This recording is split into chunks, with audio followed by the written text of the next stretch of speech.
Well, good morning. Well, yes, good morning and good afternoon. How about that? How's everyone doing? It's been a really interesting day today, Deandra, and you're wrapping things up, bringing us home today, and that's such a diverse kind of commentary throughout the day. Really great speakers, and I think it's been an enjoyable 3 hours from our perspective, but there's been so much more going on throughout the day as well. So I think we've Right. had a really enjoyable day. So looking forward to hearing from you and some of the work that you're doing with root cause. Absolutely. So, just what I want to share this morning, and I don't know if we want to do a question and answer or if you want me to just speak freely. Um, but what I want to talk about, I noticed that my session titled is A Lean Approach to Anti-Racism. And that is so important. And the combination of a lean approach and working on anti racism really describes the work that we're doing as it relates to root cause racism. And, if you think about the term lean, lean was coined in the mid 80s, primarily in the automotive industry in Toyota. And, it was described as a set of manufacturing processes. And of course, over time, that meaning of lean evolved. We look at it as operational excellence, where we apply improvement tools to, every process in a value stream. Then we also look at value stream optimization, and that's the opportunity to improve flow and reduce waste. And then, we see lean as a business strategy, a way for us to be, more competitive. But the way that I see lean, it's a way to make things better. And a part of making things better is going to Gemba. That's where the work takes place. That's where the real value is created. That's where things happen. And when you think about it, in standard terms of what we think about lean, we want to make things better for the sake of having better products and better services. And of course, that's great. But, how I began to connect lean with the work of root cause racism, at the heart of lean, it's always about going to Gemba. And it's going to Gemba to show respect for people, to work on team-based, data-driven problem solving. And the three steps that are so important is that we go see, we ask why, and we show respect for any process that we're trying to change or anything that we try to implement. It begins with understanding, where that individual is, what pain points they may be experiencing, and then what is it that, the team can come together and a cross collaboration to identify solutions and make improvements and come up with ways to make those improvements stick. And so, with some of the events that have happened, particularly this year with the murders of George Floyd and Breonna Taylor, it I began to rack my mind, and I would, be on social media and LinkedIn and see posts from other lean professionals. And I thought, why are we not talking about racism? Why are we not talking about what's going on? Among the lean community, there's so much we know about how to improve things, how to make things better. Why are we not talking about this? And so I started out with just a hashtag, root cause racism, because if we could get to the root of, the root causes, and of course, anytime there's an issue, performing a root cause analysis, what we often, understand is that there's more than one root, to whatever the issue may be.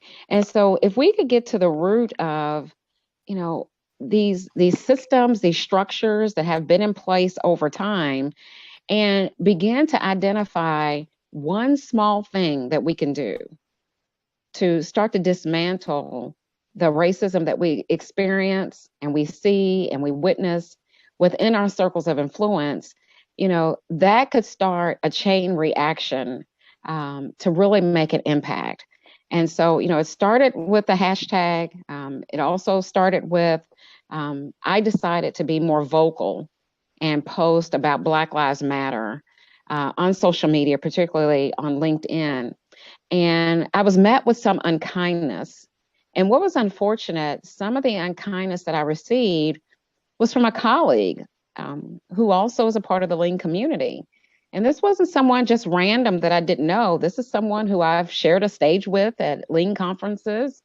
We've had dinner, and during the networking sessions we talked, and it was really unsettling that someone who has years and years of experience in practicing Lean just didn't see the connection. But what was especially encouraging, even in the midst of that, unkind activity, other people from the Lean community rallied around me to show support and helped create a safe space for me. And that empowered me to keep talking even more. And one person in particular that I have to give quite a bit of credit to is Mark Graban. And Mark Graban is known internationally for the work he's doing, not only in Lean, but around zero harm in healthcare. And so, we started out with a blog series. We're running another blog series this week. And we've also started a new website that was released this week. It's rootcauseracism.com. And the goal of that website is to create a community for everyone who's joining us in this movement to use what we know about Lean and apply it to dismantling structural racism.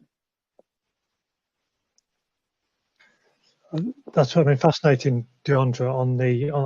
I've posted the link to the blog that you spoke to Mark Graban. I think that was a really interesting discussion. When I watched that, if you sort of pick up on some of the themes that you are very much relating some of the Lean thinking, particularly, and about getting to the root cause of uncovering the reasons, and possibly linking back to some of the things that Chris Turner just talked about, about how sometimes it isn't overt, it isn't always, if you understand truly what's going on with people or what's happening with people, how that affects their thinking, and how once you start getting to the root cause of it, you start uncovering the reality. And often I think the conversation we had before was, we often try and tackle racism in a very superficial, what's the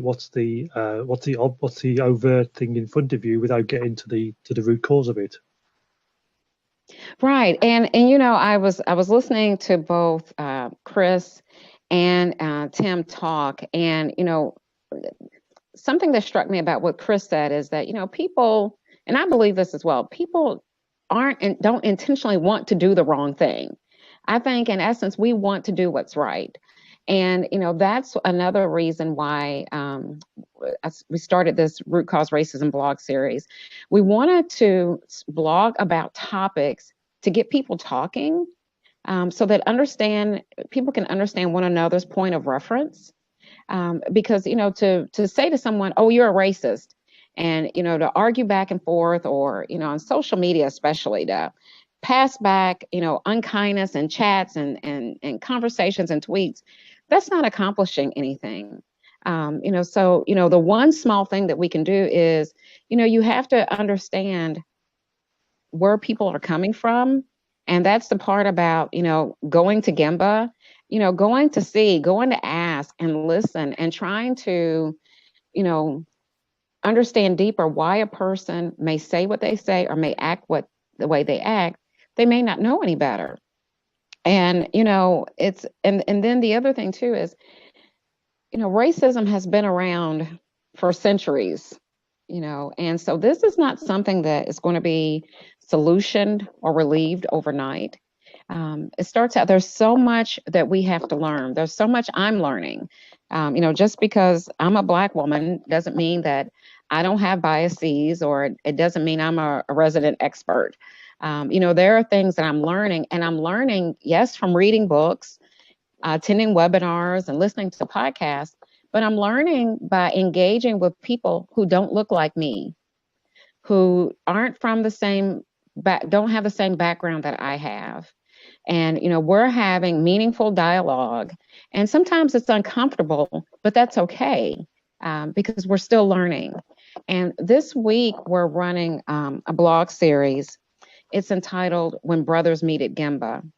The first blog series, it was primarily women, and it was, sharing our voices and visions to root cause racism. And so the theme of this one, When Brothers Meet at Gemba, is to get people to talk. And there are specific topics and two main areas that are really important for me, for us to dive deeper and do what we can to dismantle racism, are in the areas of education and healthcare, and the economics. Because it starts out with, what are we teaching in our schools, and then what are we continuing to learn as adults? A lot of the things that we believe may be based on faulty information. And then when it comes to healthcare, coming back to doing no harm, and giving people opportunities to have equitable and access to healthcare, it's really important. And then when you look at the economic standpoint, ensuring that people and their families have the opportunity to have that life and liberty and the pursuit of happiness. And you need that, you need resources in order for that to take place. So those are a number of things that we're talking about. And what we're hoping from these blog series, again, is that it will open eyes and it will start dialogue so that people can work towards change. One highlight, or one extremely piece of good news that we received this week, we received an email from a professor of a university, and we haven't received her permission to share this, so I won't state what the name of the university, but it's here in the United States. As a result of reading the first blog series, we dedicated an entire day to root causing racism in healthcare. And we showed where you could use a fishbone diagram to get to the root of some of the disparities that we see among Black and Brown people and receiving good care. And so what she has decided to do is, as a project for her students, they're going to do a fishbone analysis on healthcare disparities within their own county. And once they identify, a potential countermeasure, they're going to collaborate with their, the hospitals within their area to address this issue. And so that is, part of the outcomes, or some of the effects that we want to see from doing this work, where people have the conversations, they become informed, they become engaged, and they look for one small thing that they can do to make an impact. I find it absolutely fascinating, Deandra, and I could talk to you all day. Fellow lean geek, but I could just find it fascinating, particularly how you've used that thinking. And I know when we talked before, we touched on, and I'm mindful of time, so this is my last question. I'll hand back to Carla. There was Sure. how you've used improvement kata thinking. For those who don't know kata, it's about how you run a series of tests or experiments, but it becomes a habit, and this is how you're thinking. But it's more about moving more towards the next target condition rather than try and solve the whole problem all in one go. And I suppose if you relate that to racism, I guess sometimes we try and solve the problem all in one go by setting up initiatives or projects, and without really truly understanding what's that next thing that we can achieve. So, I'm glad you brought up the kata, because the kata is the methodology that really inspired a lot of the how root cause racism was organized. And because everything I do, my mind thinks and processes things in the steps of the kata. And so, racism is a huge, overwhelming,